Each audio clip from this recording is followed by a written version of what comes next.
Olá, pessoal, boa tarde. O tema da nossa aula de hoje é sobre máquinas simples. Vamos conhecer um pouco delas?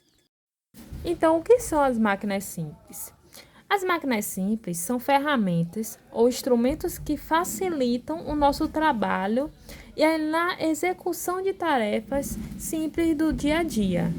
Esses objetos que vocês estão vendo na imagem, como a tesoura, o carrinho de mão, a marreta, a gangorra e a escorregadeira, no quais vocês utilizam para brincar, né? São exemplos de máquinas simples na nossa vida diária, né? E tem como função diminuir a força que devemos aplicar para realizar as tarefas comuns. Agora, pense um pouco sobre as máquinas. O que você entende por máquina? É algo como máquina de costurar, carro ou máquina de lavar roupa? Será?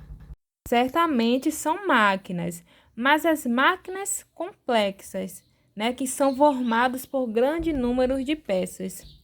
E aqui estamos falando de máquinas simples, por ter uma estrutura, né, mais simples. Ao longo da nossa história, o ser humano procurou melhorar suas condições de trabalho, principalmente no que se refere à redução de seu esforço físico, ou seja, o seu esforço muscular. Com isso, procurou meios para esse auxílio. Nessa aula, vamos conhecer alguns deles, tais como os planos inclinados, as alavancas, rodas, polias, entre outros. O roda-eixo é um dos exemplos de máquinas simples. Ele tem como função facilitar a realização de tarefas de deslocar objetos com menor esforço. A roda gira sobre um eixo, facilitando o deslocamento de pessoas e objetos. As rodas facilitam o transporte de um lado para o outro, pois é formada por um eixo que gira e provoca seu movimento. Os carros são um exemplo que possuem essas rodas e eixos e são muito importantes para a gente, pois facilita o nosso deslocamento de um lugar para o outro. Então, a gente não demanda de muito esforço para nos deslocar.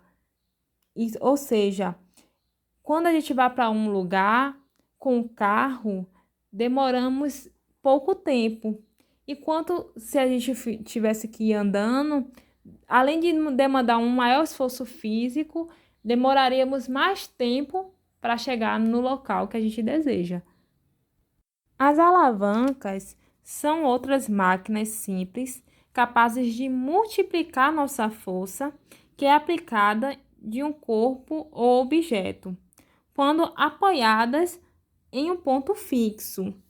Para entender as alavancas, precisamos entender a sua estrutura. Elas são classificadas de acordo com a posição em que se encontra. Sua estrutura é da seguinte forma: ela precisa ter um ponto de apoio, local onde a alavanca fica fixa. Também precisa ter uma força potente, indicada nessa seta, no lado esquerdo, onde vai aplicar a força para mover o objeto. E também a força resistente, indicada nessa bolinha aí azul, que é a força onde vai fazer a força ao contrário do movimento que queremos realizar. Vocês podem observar a imagem de uma gangorra e duas crianças brincando, certo? Entre essas crianças, a menina e o menino, tem um ponto de apoio, né? A menina seria a força resistente, que é a força que vai fazer a força ao contrário do menino. O menino seria a força potente, onde ele vai aplicar a força para mover o objeto. As alavancas, elas podem ser subdivididas de três formas: de interfixa, interresistente e interpotente. Vamos conhecer cada uma delas nos próximos slides. A alavanca interfixa é quando o ponto de apoio está situado entre o ponto de aplicação de força e o objeto a ser movimentado. Ou seja, o ponto de apoio fica entre a força potente e a resistente.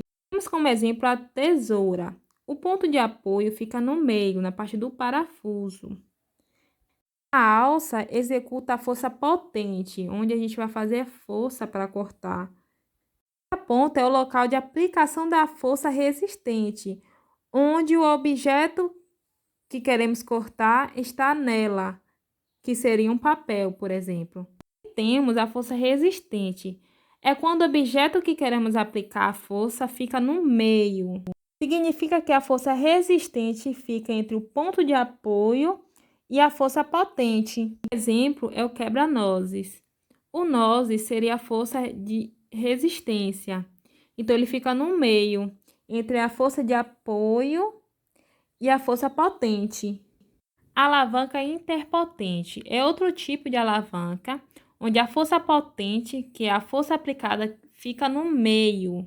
Isto é, entre o ponto de apoio e a força resistente. Um exemplo é o pegador de macarrão. A força que gerimos para pegar o macarrão fica no meio, certo?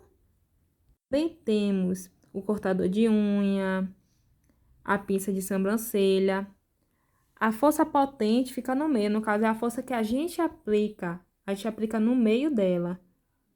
As polhas ou roldanas também são exemplo de máquinas simples, muito utilizada por pedreiros para diminuir o seu esforço ao levantar algo. A roldana fixa, ela tem o objetivo de erguer objetos pesados. E a força feita para tal tarefa corresponde exatamente ao peso do objeto elevado. Essas roldanas, elas ficam presas ao teto para propor a elevação desses objetos.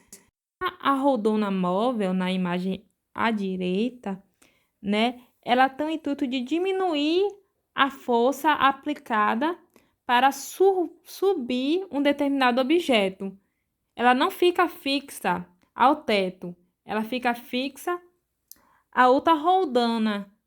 Temos também a engrenagem como máquina simples. Elas são rodas com dente ao redor. Esses dentes se encaixam em dentes semelhantes de uma ou mais engrenagens vizinhas, né? A bicicleta é um dos exemplos de engrenagem, né, que está no nosso dia a dia, onde em uma engrenagem fazemos a força para movimentar a outra engrenagem de trás. Temos também um plano inclinado, que facilita o levantamento de peso, muito utilizado por cadeirantes, né, para se deslocar em lugares mais altos. E também, outro exemplo, é o escorregador. É um tipo de plano inclinado, né, para nossas brincadeiras, que facilita para a gente se deslocar até a parte de baixo. Temos a cunha, que é um objeto que possui dois planos nos dois lados, postos em ângulo agudo. O resultado é uma força maior, servindo para cortar com maior facilidade. É uma adaptação de um plano inclinado, certo? E permite cortar ao meio mais facilmente. A aplicação está nos instrumentos para cortar, né, como um machado. O parafuso também é considerado uma máquina simples, né? Ela é uma adaptação de um plano inclinado, né? E como uma máquina simples, ela permite modificar a direção de atuação de uma força, tornando mais fácil a realização de uma tarefa. Ou seja, ela tarraxa, né, em uma superfície. Pessoal, finalizamos nossa aula sobre máquinas simples. Eu espero que vocês tenham compreendido e até as próximas aulas. Tchau, tchau!